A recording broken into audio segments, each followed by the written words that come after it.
We are going to fish pond. Magpapatuyo kami and I am with my mother. I'll show you what will happen and kung ano yung aming makuha.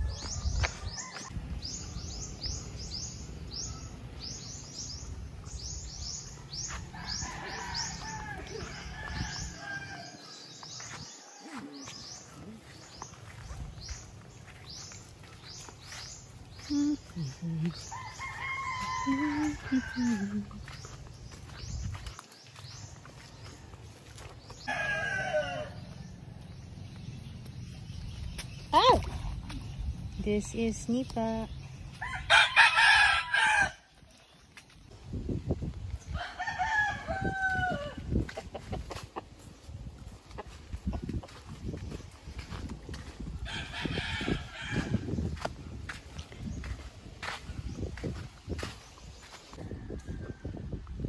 Welcome sa fish pond ng aming relatives. Hindi po yan sa amin.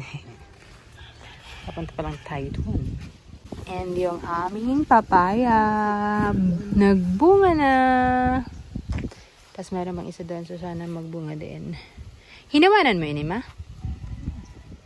Mayroon ng tanim si Mother na kamote. Aabunuhan ko. Ah, yung kunta.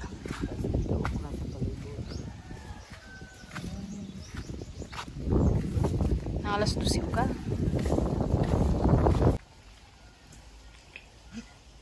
Maraming lumot.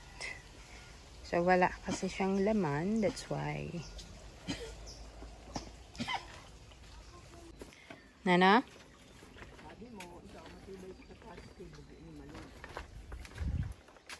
Ay! Aray, ini?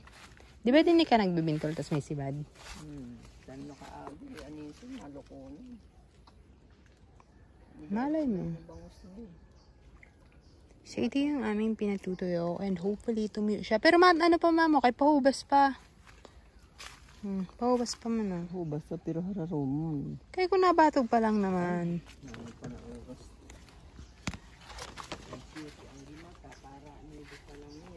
While waiting, kuha kami ng suka. Kasi darag ko ron. Ron ako lang ano. Wait lang.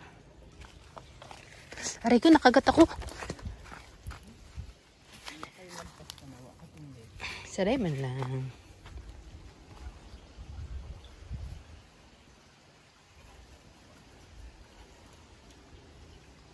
Tumayadong ang may suwa, kaya di siya nagkakuraan ng supa. Gusto ko nga ni. Ay, gaway nga ako. Pwede tayo naman yan. Nagdarag ko naman ng gaway. Ha? Pera-pera pa sila. Pwede naman yung dagupan. Tulihan ta naman.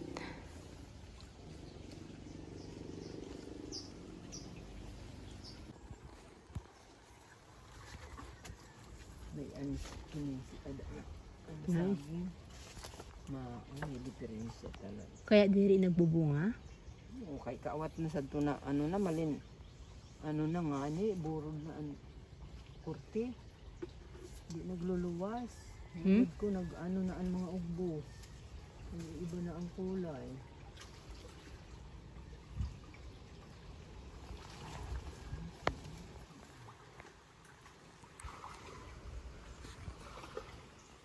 Na.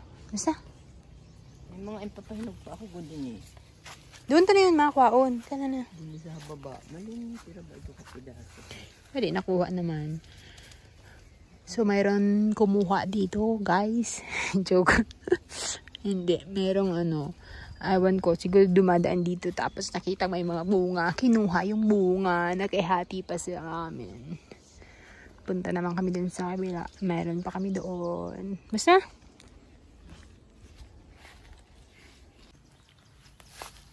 May mga okra dito, hindi nakuha ni Mother kasi sabi niya hindi daw siya nakakapunta. Sayang naman. And ito yung kubo. So ito yung mga bubong doon sa amin na inalis kasi di ba nagpalit kami ng bubong, dinala namin dito. ginagawa namin para hindi ito masira. Pero hindi na siya nagagamit. Itong kubo. So, medyo useless. Sila ang bukod namin. Ka-study ako. Kaya, Ikaw ang bibidyo, ang paghunaw, ang pagkuha. pati ito. Sa taas naman. It's so, sorry, mother.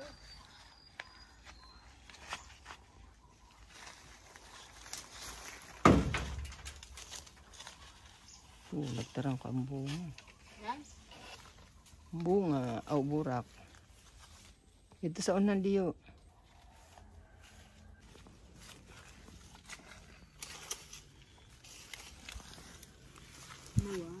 Nawara. Ito pa, ya.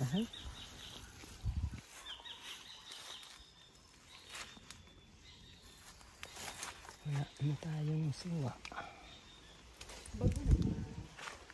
May mga bukdo naman. May bukdo naman, baga. May mga bukdo na. Ayoko, nagtarang ko mamang. So, di man yan ang bungas? Burak.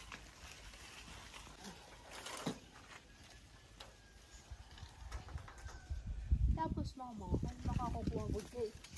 Sila pag-mama. Mama, mas dagang pa na siya niya sa buhay niya. Kasi sa buhay ko. Hindi pa din natutuyo yung aming fish pond. Nandito na ulit yung kapatid ko. Kasi siya talaga yung nagpapatuyo. Siguro mga 30 minutes pa mamaya or 1 hour pa. Medyo marami pa yung tubig. Nangangamuti yan si mother. Si mother ko is very industrious. Masipag siya. Sabi ng kapatid ko, wala na daw yung lukon. Parang wala na. Sabi naman ni mama, baka daw kinain ng mga bangus. Kasi medyo madami yung bangus tsaka medyo malalaki. So, ginawang pang ulam ng bangus. Pero we will see later kung wala na ba talaga natira. Pero hopefully sana mayroon kasi ang sarap ng lukon. Yes. So, tuyo na siya. Mayroon pang konting tubig na lang. But almost dry. Pero siguro mga 30 minutes na to. Nasa na kaya yung bangus. And that is our dog. So every time na nagpapatuyo kami, pupunta talaga siya dyan sa may baba, sa fish pond para maghabol ng mga isda or kung ano yung gumagalaw dyan. Pero wala naman siya nahuhuli.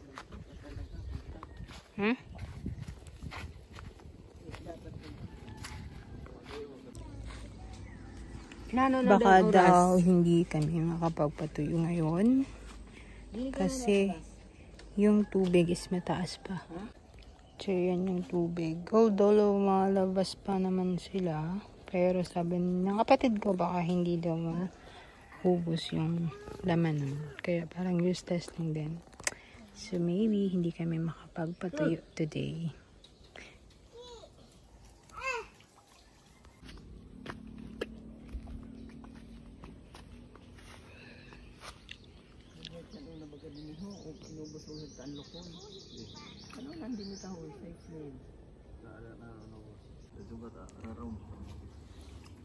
Yeah, nagluwas pa man.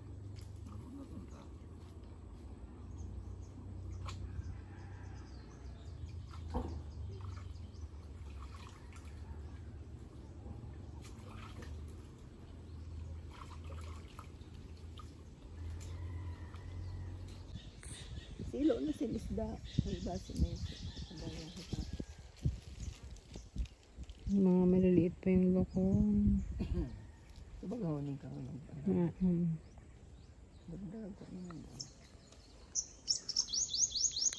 And my brother is going to close the tubo. Yung tubo isasara na. Kasi hindi daw kakayanin sa oras. Ipatuyuin. So tomorrow naman ulit. Malaki ang bangus.